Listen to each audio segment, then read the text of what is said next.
Grand Rising. Good day. And good night. I hope you all are doing well. Welcome to my channel. Welcome to 144 from the stars.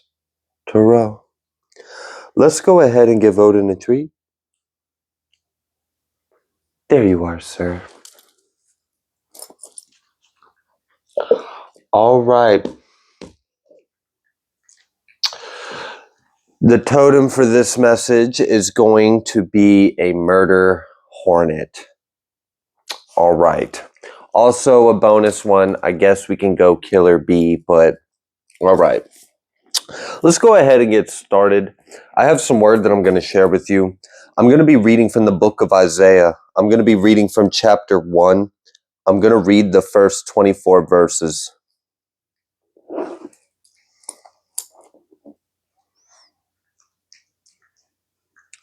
The vision of Yeshayahu, the son of Amatz, which he saw concerning Yehuda and Jerusalem in the days of Uzziyahu, Yotham, Akaz, and Yekiziyahu, kings of Yehuda.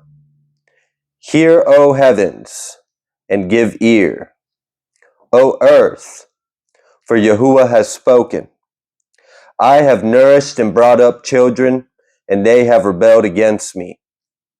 The ox knows his owner, and the ass his master's crib. But Yashar does not know. My people do not consider.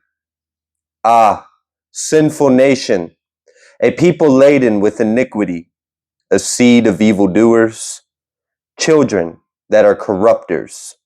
They have forsaken Yahuwah. They have provoked the Holy One of Yashar to anger. They are gone away backward. Why should ye be stricken any more? Ye will revolt more and more. The whole head is sick, and the whole heart faint. From the sole of the foot even to the head, there is no soundness in it, but wounds and bruises and putrefying sores. They have not been closed, neither bound up, neither mollified with ointment.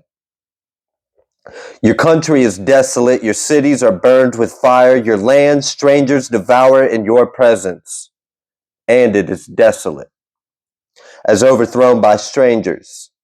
And the daughter of Sion is left as a cottage in a vineyard, as a lodge in a garden of cucumbers, as a besieged city.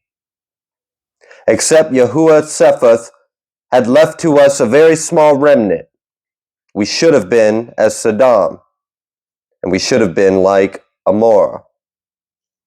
Hear the word of Yahuwah, ye rulers of Sodom. Give ear to the Torah of our Elohim, ye people of Amorah. To what purpose is the multitude of your sacrifices to me, says Yahuwah? I am full of the ascending smoke offerings of rams and the fat of fed beasts, and I delight not in the blood of bullocks, or of lambs, or of he-goats. When ye come to appear before me, who has required this at your hand to tread my courts? Bring no more an oblation of evil incense. It is an abomination to me. No longer proclaim the new moon and the Sabbath and the feasts and the festivals. They are in vain. Your new moons and your feast are odious to my soul and are the burden I weary of lifting. And when ye spread forth your hands, I will hide my eyes from you. Yeah, when ye make many prayers, I will not hear. Your hands are full of blood. Wash yourself. Make yourself clean. Put away the evil of your doings from before my eyes. Cease to do evil. Learn to do well. Seek judgment. Relieve the oppressed. Judge the fatherless. plead for the widow. Come now, and let us reason together, says Yahuwah. Though your sins be as scarlet, they shall be as white as snow. Though they be red like crimson, they shall be as wool. If ye be willing and obedient, ye shall eat the good of the land. But if ye refuse and rebel, ye shall be devoured with the sword, for the mouth of Yahuwah has spoken it. How is the faithful city become a harlot? It was full of judgment, righteousness lodged in it, but now murderers. Your silver is become dross, your wine mixed with water. Your princes are rebellious and companions of thieves. Everyone loves gifts and follows after rewards. They judge not the fatherless, neither does the cause of the widow come to them. Therefore says Adonai Yahuwah Sephath, the mighty one of Yisrael, I will ease me of my adversaries and avenge me of my enemies.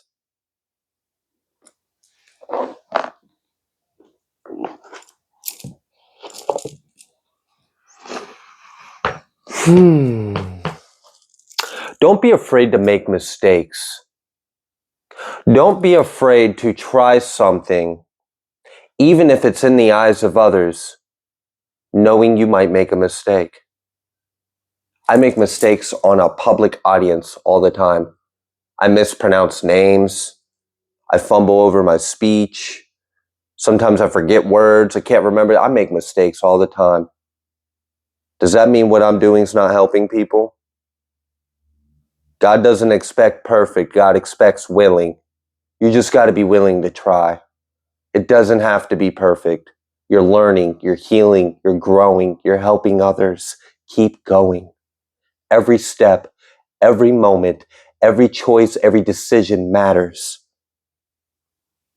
And when you start acting fearless and being present in the moment and start being courageous, I think we'll see a lot of changes. And I feel like I'm picking up on the energy of someone that's exactly on that timeline.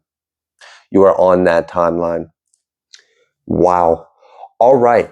I want to give a quick thank you to each and every single one of you that on my recent videos, you reached out to me in any kind of way, whether it be a comment or, just telepathically or energetically or however it be.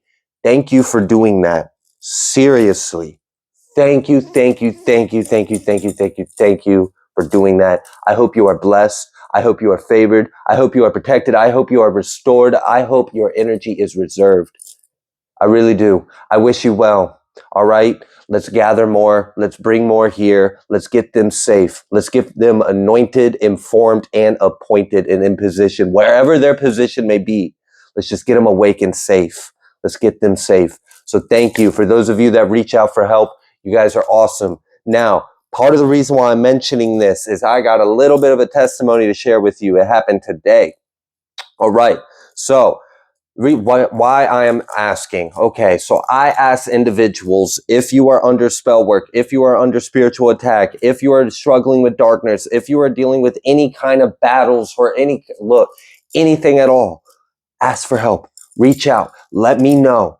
Like, I will do anything and everything in my power to do so. And it's all in the name of God. It's not me. This ain't a matter of pride. This ain't to fucking glorify me. Don't throw no flowers at my feet. Give it to God. Okay? I'm just a humble servant. I'm just trying to help. All right? Now, I held up my end of the bargain. I'm not a liar. That wasn't a publicity stunt. That wasn't me trying to appear as holier than thou. Man, I'm a fucking sinner and I've done a lot of fucked up things. All right? I'm a man that cares. That's it. That's all that matters. All right? God, give it all to God. So I'm going to hold up my word as I do. All right? So I did what I do. Every single one of you that shared that you needed help, you reached out, you said, I give you permission. Those of you that said, I give you permission, because I asked, if you need any help, give me permission to feel your energy only enough to know, sense, and feel the location and whereabouts of the perpetuators of this lawless and wicked evil that's being done on the righteous ones. That's it. You're free to go. I'm after the evil ones. Those are the ones I'm hungry for. That's why I'm thanking you guys, because you're helping me eat. I'm serious. You coming to me, you commenting, I need help. Someone's being an enemy. Someone's being under attack. Blah, blah, blah, blah, blah. You doing that, you're helping me feed my appetite. Because I'm hungry for these wicked ones. I'm really liking the way it feels when I consume them. So just keep bringing them my way. We'll keep praising God. That's how this works around here. That's how this works around here. So thank you, thank you, thank you. Today, I was doing my thing. I was praising, I was praying, I was singing, I was cleaning my house. I was doing some other things that don't matter. I don't need to reveal all my secrets. But let's just say I was holding up my end of the bargain on behalf of the collective that said they gave me permission and they wanted deliverance. They needed help. They wanted divine intervention. I got you. So I did what I can do, right? Which is go to God. And that's how I did it. I used to wear 3 other bracelets on this wrist. This wrist is entirely protection related. Now, you may notice one of them is still remaining. It's a red tourmaline. No, this isn't a promo. This is a testimony. Okay. I was wearing a black tourmaline and I was wearing a tiger's eye and I was wearing a citrine. Now, I know citrine isn't necessarily protection, but I was using that to strengthen my energy in combination with the protection. So protect the energy, strengthen my energy. So that way, when I give energy out, I'm strengthened and I'm protected. Okay, so that was the intent of those bracelets on that wrist. Well, today, while singing and praising and doing a ritual on behalf of collective, and I was like fully in the word, in the spirit, it was very powerful. I mean, I was very much like praising and praying on behalf of you that commented. That's what I was doing. Trina was sitting on the couch. Those 3 crystal bracelets exploded off of my wrists, completely exploded. And it happened like right when I like shouted an exclamation and praise and celebration of the deliverance of the collective. And these stones had completely exploded. Like, I mean, I was picking up pieces of black tourmaline all across my house. It was in the bathroom. It was in my kids' room. It was in the kitchen. It was in the living room. It was in the hallway. These bracelets exploded and scattered across my entire apartment. It went everywhere. All right. And what was interesting about it is the one that exploded the most, the one that like had the least amount of beads I could salvage, was the black tourmaline. And black tourmaline is very much known for absorbing negative energy. Another synchronicity that I noticed was one of the other bracelets that had broke was the tiger's eye. The tiger's eye also exploded, kind of like the tourmaline, but it wasn't as severe and like brutal as the tourmaline exploded. What I noticed was the beads of tiger eye that did break cut clean in half. That was it. It was either they were untouched or they cut clean in half. I thought that was interesting. Tiger eye, clean cut, like right down the middle of the stone, or completely unharmed. There was no middle ground. The other bracelet, the citrine quartz, didn't actually necessarily, the whole bracelet didn't explode. Like it was still intact as a bracelet, but several of the beads exploded off of the bracelet, which was my citrine quartz, which I thought was interesting that the one that was connected to my energy to strengthen my energy, the band itself remained intact, but 3 of the beads themselves exploded off of the bracelet. All right. And then the one that's remaining is the red, connected to my root, grounded, sturdy, solid, never left my wrist, never got damaged.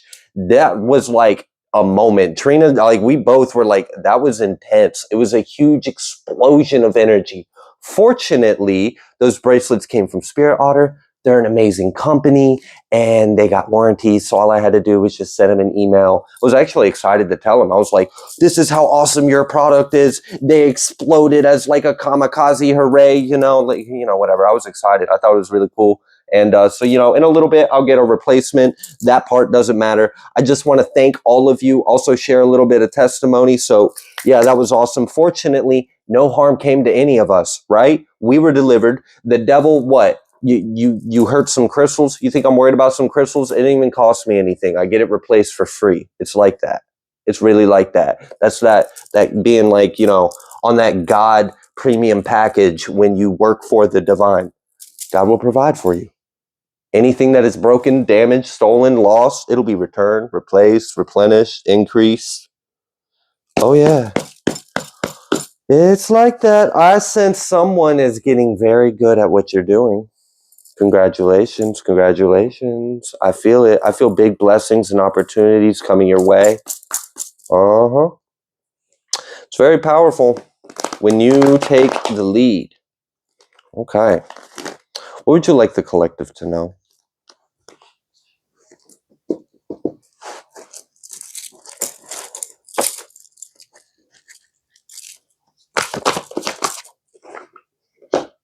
We have the Three of Swords. We have the Six of Pentacles. And we have the Three of Pentacles. That's so funny. That's hilarious. Okay, I'm going to separate that for a second. I'm going to pull a couple more. I understand where this is headed. I want to get a couple more out here. We'll get this a little bit. Oh, there it is. I wanted some characters. Yep, there we go. I needed some court cards so we can get the characters to fill in this story here. Okay, well, first card out here, you may have noticed, was the Three of Swords. We have swords out here a few times, and they're all like not the greatest. They're not the greatest ones. Three of Swords, Five of Swords, Ten of Swords. Heartbreak, pain, hurt, betrayal. I mean, literally being discontented mentally and yeah, in the mind and thought, like having a problem with things. Basically, I'm at a mental conflict with what it is. I'm hurt about it. It hurts me. This is awful. This is a betrayal. This is a painful ending. This is why I have a huge problem about it, because I feel like the circumstances are a betrayal and a huge ending to me. This is not the path that I thought I was going to be on. Now I'm forced with some kind of like, I feel like I'm being forced with some kind of like opposition or betrayal. Like I got to make a decision. I don't want to. This is all coming from this Queen of Cups energy. Okay. We've got this Empress energy out here too. And it's Six of Pentacles, Three of Pentacles, Ten of Pentacles. Damn. So it's either Pentacle or Swords. That's pretty much it. It's just like in your head and hurt and busted and feeling betrayed about it, or receiving some money and working and receiving. It's, I don't know, maybe their attitude is the problem from what I can tell. I don't know. We'll see. What I'm getting from this is you're powerful. You're powerful. You're very powerful. And the work you've been putting in is paying off. And someone else, why? All right, so I am intuitively feeling like this Queen of Cups is responsible for something nefarious or ill-willed, because just, you know, good-willed people don't tend to see Empress energies working hard and receiving what they deserve. They don't tend to see that and have a problem with it. So the fact that this person is in all this pain, all this conflict, all this betrayal, that tends to show me that they're probably not the most highest vibrational person and their intentions are off. But we'll find out, you know.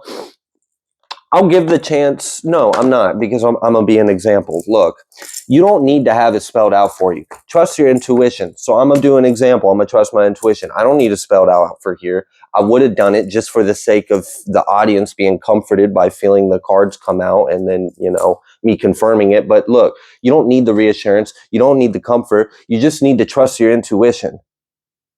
You need to trust your intuition. And I feel like you do, or you have been, or when you do, it looks good. Like your Empress energy with all this pentacle for a reason.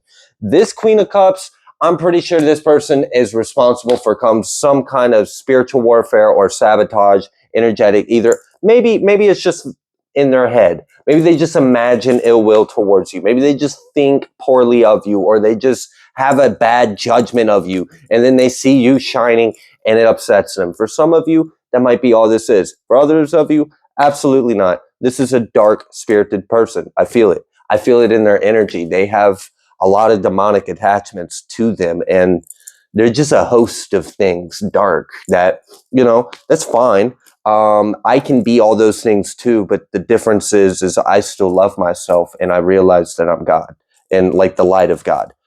So I don't know. This person is divided, and they haven't integrated their shadow, and they're looking at you and they see you in the light and you've integrated your shadow and you seem to be overcoming their shadow, and they don't really like it when it's being like pointed back at them or there's backfires. So, okay. All right. Taurus, Libra could be significant. Aries could be significant. Scorpio could be significant. Gemini could be significant. Wow, okay. The Lovers came out with the double universe. You want me to talk about that? Okay. I'm gonna share something with y'all then. Yeah, Seven of Wands. It's talk. You'd be surprised how you can win spiritual warfare. You'd be surprised how you can win the battle. I said something earlier, and I almost hinted towards this wisdom. I kind of didn't word it the best, and that's fine. And I'm sure there's people that are just keen on misunderstanding me, and I really don't care about them. So whatever. The wisdom that I hinted at earlier about this Queen of Cups was I was kind of talking about the duality of self, and then I was like, this person has a lot of dark spirits, a lot of dark energy, and whatever. And I made a joke saying, that's fine because I can be all those things too, but the difference is I still know that I'm worthy of love. I'm deserving of love. I can be the dark, I can be the shadow, and know that I'm still the love and light of God. And this is where some people they project and they get mad and they identify with things, and then they get mad that they identify with it, and then they try to punish someone else because they don't. And it's like, this is really just a you problem. You just don't know how to look in the mirror and love what you see. And now you're trying to attack an Empress energy for it. And that's ultimately what this is. And I know we could sit here and demonize this person because I said they had demonic attachments. I said they were spiritually warfaring your ass. And for many of you, that's exactly what it is. This could be a dark practitioner. For someone, that's exactly what this is. It's just a collective reading. So I have to kind of, be a little loose with wording. But really, if I'm going to be real, this is a dark practitioner. And they've been hating on this Empress energy. Male, female, doesn't matter. Okay? But the thing is, you could sit here and condemn this person to hell, condemn them to judgment, and say they're this awful thing. But basically, they're just unhealed. And they don't know that they're loved yet. They don't remember that they're loved yet. And Empress energy, an ascended master can look at any character within the game and understand that all is one and not hold judgment and just hold unconditional love. Some people have a hard time doing that. Some people say they do that, but then when it really comes down to it, they don't. They're judgmental and they categorize things, and then they hide behind religion or, whatever it may be, and claim that they're righteous, but woe to them. Their heart means nothing, right? So, all right. I feel like this Empress, wow, you've ascended pretty far because I'm sensing a lot of wisdom off of you. I'm sensing a lot of wisdom off of this crown in your hair. There could be something that you're doing with your hair that's helping you be spiritually protected. Oils, braiding, knots, salts, natural elements, connecting ancestors. There's a lot to it. I feel like someone is getting deeper to their roots. No pun intended, but haha, pun, rune. Okay. Anyways, but yeah, that's what I feel. I sense a lot of wisdom, and this Empress energy could have handled this story in a way that we see a lot, especially in tarot readings, or, this story of light and dark in general. We don't have to call out tarot, and specifically exists in other places too. But this story could have been, all right, high vibe Empress is being attacked by a jealous low vibe hater who's got dark spirits attached to him, and they're being a dark practitioner, and they're wishing ill will on the Empress. And the Empress could have basically just been like, fuck you, you're my enemy, meet the sword, blah, blah, blah. And I'm not saying that this didn't go that way, but if it did, it didn't go that way from a heartless or cold place. And I got to explain the rest of what was in the heart of this Empress, even if it was handled that way. There was something else in their heart, and that's what really matters, is what's in the heart. And that's what changes all of this. Okay? You can say the same thing, but if your heart is different, changes everything. So this Empress, even if they did handle it that way, they had an unconditional love, and they had a very healthy and mature understanding of light, dark, healing, unhealed, awakened, unawakened. This Empress basically just understood that this Queen of Cups, however you want to label it, however you want to look at the situation, however they're acting, is a child of God. And they just need love. And even though this person is coming out and being irrational and attacking this Empress and trying to make this Empress hell, man, this Empress has been there. That's why I said, I can be all those bad and awful dark things. I can be love. I can be hate. I can be anger. I can be fear. I can be joy. I am Yahuwah. I do all things. I'm still love. I'm still good. There's a healthy healing of duality in this. And I'm going to now get to the part that I was going to share. Oh, Hecate showed me a vision. So I'm actually sharing a personal experience. This isn't something I saw happen in the collective. This is something I personally experienced when connecting with Hecate. And this was a lesson I learned from her, and I'm very grateful. And immediately after learning this lesson, I conquered Asmodeus, who was a demon for the longest time that I wasn't able to conquer. So this wisdom is very valid, okay? And I learned it from Hecate. Okay, so I was speaking with her, and she pulled me with her into this realm or this space. And it was very shadowy. Now, I understand Hecate is a triple moon goddess. There's different forms, okay? Well, in this one, I was meeting with a particular form of Hecate for a particular reason, because that was the teacher that I needed for the lesson I was learning. So I was walking with her, and, when I first started talking to her, I was kind of a little disrespectful or rude to her. I didn't mean to, and I apologized, and she just kind of brushed it off like it didn't even matter. And we started walking, and when I was walking with her, I at first tried to move or walk beside her in a way that was comfortable for me, which was in angelic or light body form. But reading the room and the environment, that didn't feel natural. So then I switched to my shadow form, and then I was walking in my shadow self, and I was walking with her, and we were walking in this dark shadow woods, and she was leading me to a cabin, this dark cabin in the woods. We didn't really say much on the walk. It was just like that, we don't need to speak kind of moments. You just it's a telepathic, unspoken knowing. So she's leading me to this cabin. I get to this cabin, and she says, "There's something I need to show you. Come here." She brings me closer, and I get close to her. She opens up this book to somewhere in the middle, and I'm looking at it, and she says, "Look." And I lean forward, and then she takes her hand and shoves my hand into the book, and shoves my head into the book. And then when my face goes through the pages of the book turns into a cauldron of black waters, like a trough. I don't think it was a cauldron. It's more like a trough of these really cold, black, the blackest water you could think of. Very black waters. And she was holding her, in a way, I knew it was intentionally to see, are you scared? Are you going to get scared? But I didn't. I didn't get scared. It didn't scare me. I didn't fight back. I didn't push back.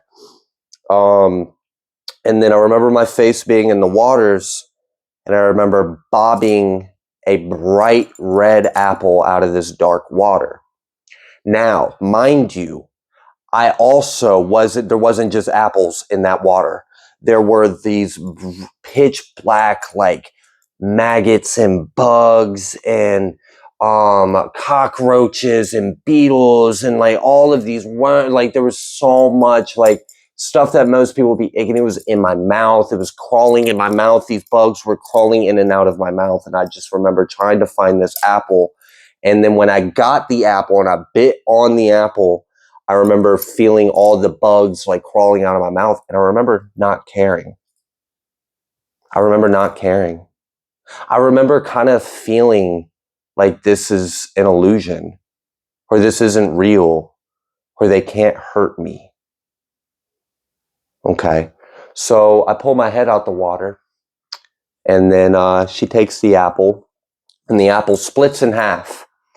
And then in the core of the apple, where it's split in half, this light comes out of it. And this light kind of ascends up above us, and I'm looking at it. And I also understand that I'm also receiving this light. So I'm seeing it outside of me, but I'm also understanding that I'm receiving this light internally. And then she tells me, she says, I want you to go out to the cedar tree in the grove, and I want you to meditate in the fog. And it was like way out in this like swampy, boggy, dark woods. And then now, all the way up till now, there was no fear, there was no worry. But then when I realized she was asking me to go walk some distance away from her, away from the cabin, and go sit there alone, I did kind of feel a little hesitation.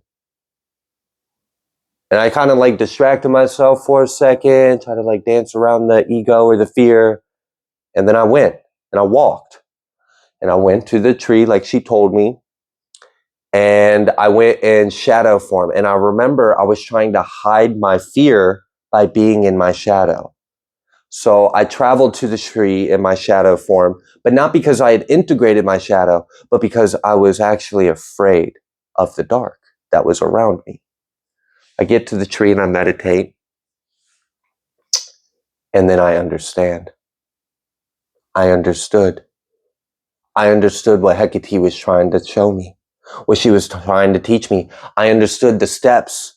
They were tests, lessons. Can you over this? And she basically, I remember sitting there meditating, and I remember hearing her voice when it got, because I was starting to deal with fear, sitting there in the dark and all the things, and this like, it was a shadow realm, you know? And when I embraced it, I accepted it, and I no longer had it, I heard her voice in my head say, it's not what can the dark do to you, it's what can the dark do for you. And it just made so much sense. I then understood it's nothing to be afraid of. It's all me. Even the darkness too. I'm the light and the dark. All of these dark things I'm seeing around are me. There's no reason to be scared of myself. I went back to Hecate, and she knew that I understood the lesson. She gave me a bright blue silvery key. And she said, you can come back here anytime you want. And the first time I used that key to go back to that space, it was so I could remind myself the lesson I had learned about fear. The lesson I had learned about myself, about love, about darkness. And then I overcame a demon that I had struggled with for the longest time. And you know how I overcame that demon? It wasn't by fighting it. It wasn't by trying to overcome it. It wasn't by trying to resist it. It wasn't by trying to stop it. It was by accepting that that was how I felt, and that it was okay. It was okay for me to feel that way. I still deserve love. I'm still worthy of love. And I remember shouting out It's okay for me to hate. It's okay for me to feel rage. It's okay for me to feel anger. It's okay for me to cry. It's okay for me to laugh. It's okay for me to feel pain. I am still worthy of love. None of these things take away what I am, the love of God. God has always loved me, no matter what I've been, no matter what we are. And when you truly understand this, you free yourself. You free yourself of all of it.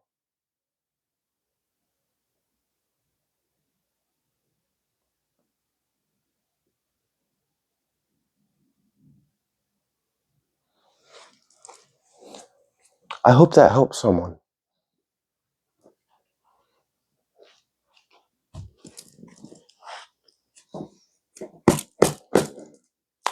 And this is why I'm so fearless and willing to take on a lifelong daily practice. Because the dark and the light serve me. So those dark practitioners, these dark spirited ones, woe to them, they're fooled.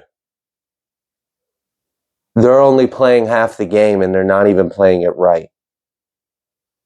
So when I come in and I take everything, I can use it properly. I know what it is. I don't care if you hate me. I've hated me too. I don't care if you love me. I've loved me too. People can send whatever energy they want.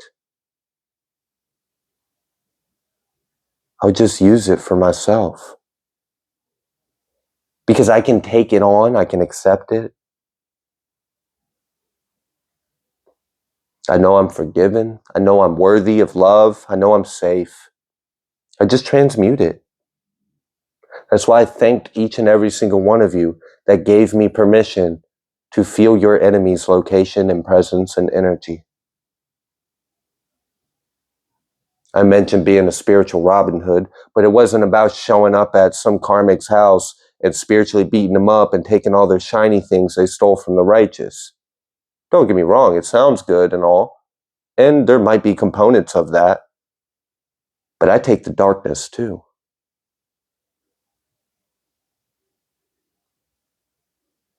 I'll take the light, the dark, I'll consume it all.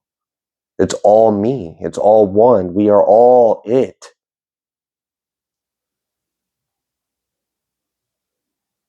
These sleeping foolish ones have no clue what they're doing. So then when they're left with nothing, instead of condemning them with hell, I just present to them their wounds that they need to heal. And I hand them Yeshua's hand. And I tell them to go meet our Father. Go through the Son.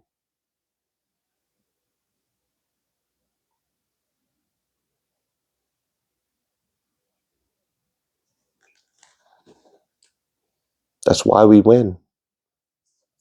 Because what we do is within the will of God. It's of love. It's for the salvation of others.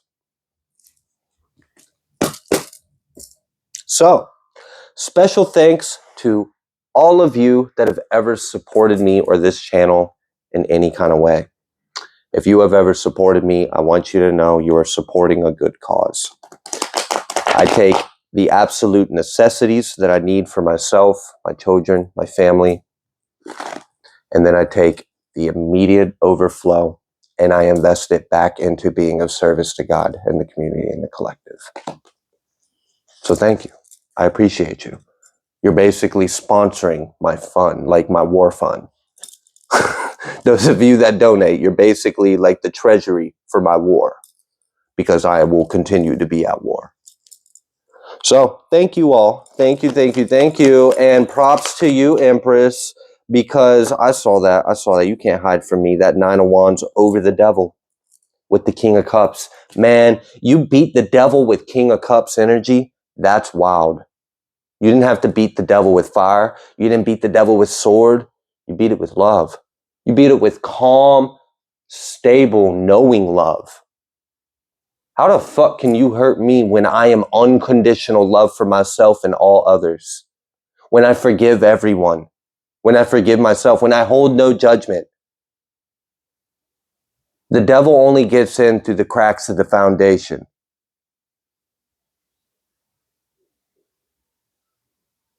So what happens when there isn't any? I don't know. The devil's finding out what happens. Nine of Wands, King of Cups. It's kind of stuck. It's trying to figure out how this happened. You know, in a way though, and that's literally turning haters into followers. That's turning haters into followers.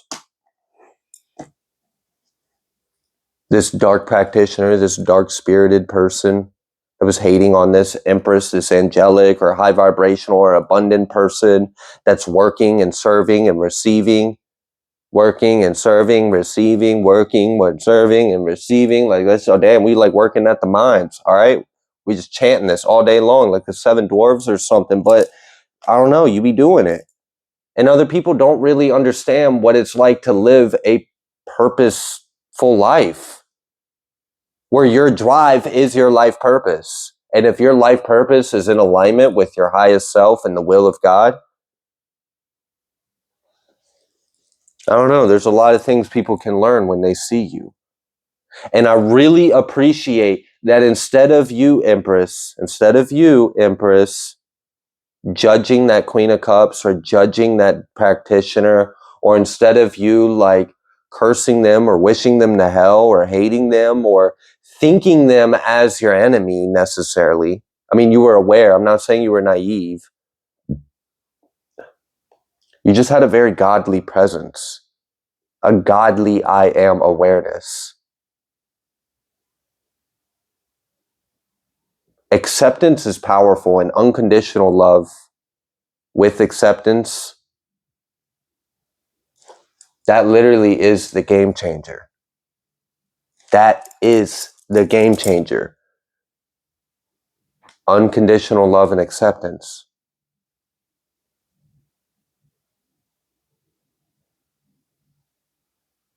I don't know. But I'll say one thing.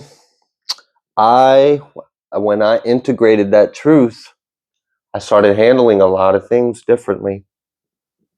And it was like nothing could hurt me anymore. I didn't fear anything. And then like in astral battles where demons or entities would throw this dark or nasty or, you know, try to gross you out, or like, you know, like maggots and bugs and death and decay, and just like, yeah, okay. And they look at me like, aren't you grossed out? Aren't you scared? Aren't you like, ooh, it's the dark? I'm like, no, why would I do that? That's me. I love me. What's your point? They feel kind of silly. They feel stupid.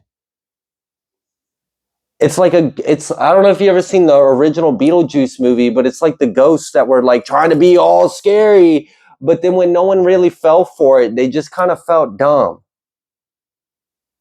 They took the mask off and they stopped the charades. It's like, yeah, you can stop the act. You do realize I know what this is, right? And I know what you actually are. You can stop the act. I don't need it. Thank you. Thank you for doing your job and teaching us.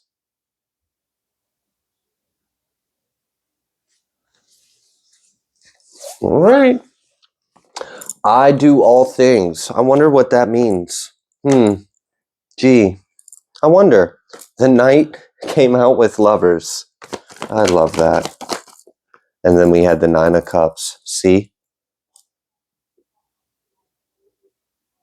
What if it's not some big, scary, dark devil that you've got to overcome and conquer and slay with your sword and behead? I mean, don't get me wrong. There's definitely readings where you're going to hear me that in energy.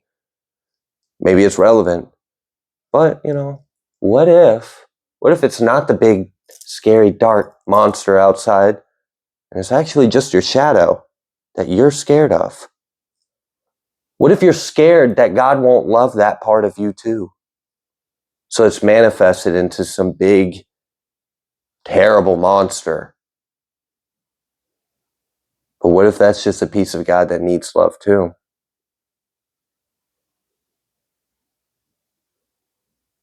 I struggled battling Asmodeus for a long time. I had a very hard time with the rage, the anger. And when the attacks were really heavy with that entity in particular, the wrath and the anger would almost consume me or take over. And it was really hard to not lash out or act out of character. I'm grateful for Asmodeus.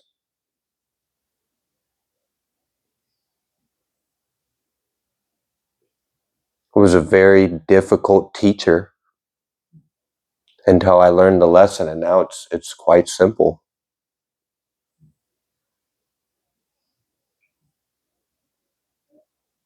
He taught me my anger. Taught me it was okay to be angry. It's okay to feel it. It's okay to have anger. That doesn't make you any less than a creation of God. It's okay to have fear. It doesn't make you any less than a creation of God.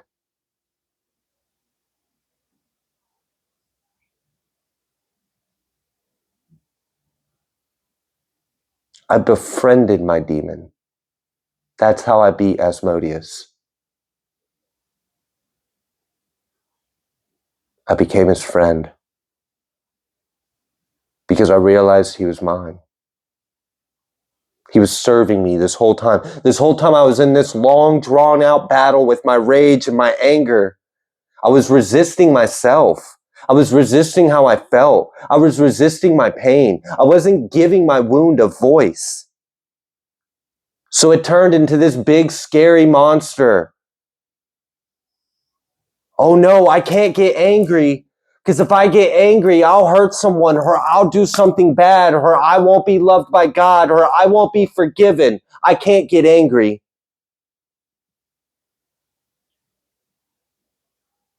So I locked that part of myself away and said, I love me, but I don't love that part. I love me, but I don't love me when I hate something. I love me, but I don't love me when I'm getting angry with it.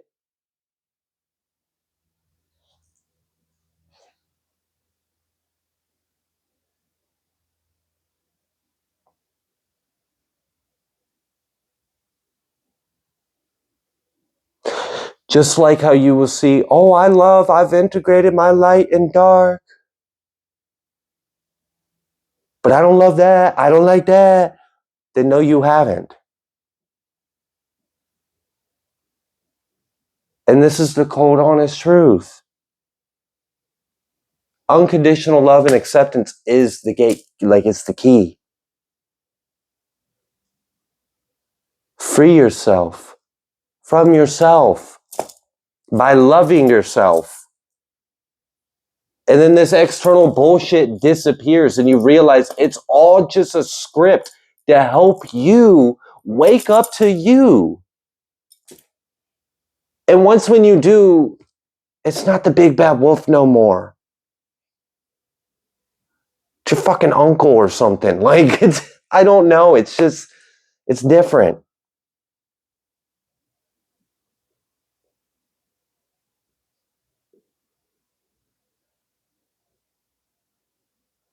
And when you get to this point, it makes you unstoppable to this dark spell work. Because the majority of it, it literally doesn't work if you're healed. It doesn't work if you're not scared. It doesn't work if you don't give it your power. It literally doesn't. I'm telling you, like, it's an exchange of energy. So go ahead, put it on me.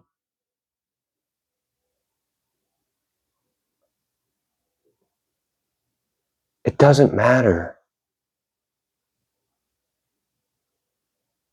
It's always the will of God anyways. So someone loved the darkest, deepest, worst parts of yourself. The parts that you lock away. The parts that you don't want to face. The parts that if you ignore it and you stuff it down and you convince yourself that that's not you long enough, it'll come back to you as this big demon.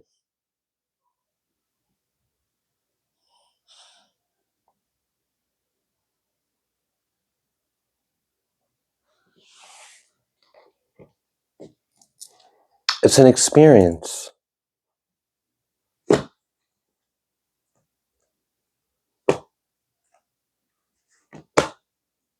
What kind of relationship do you think the devil and God have? Why do you think God created the devil? Do you think it was a mistake? Do you think it was an accident?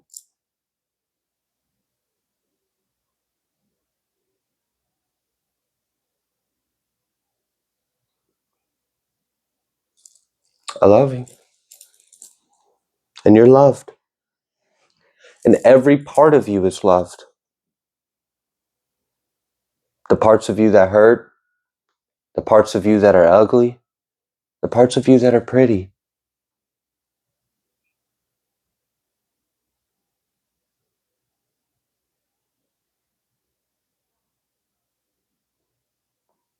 What if someone looked in the mirror and they said, I love me, I'm so pretty? And looking at their face, yeah, they're not lying. They are. Would you love yourself the same if you were ugly? Is that even love or is that vanity? Is that true love for yourself? What if you looked really disgusting? Would you still look in the mirror and be like, I love me, I'm disgusting? Would you keep the same energy? Is your love for yourself truly unconditional? Do you truly love others unconditionally? Do you truly love your God unconditionally? Well, the good thing is, regardless of the truth or your answer to that question, God loves you unconditionally. I'm going to go ahead and leave this reading here. If you like the way that I read, please be sure to like, share, comment, subscribe. I greatly appreciate each and every single one of you. I will see you on the next collective message.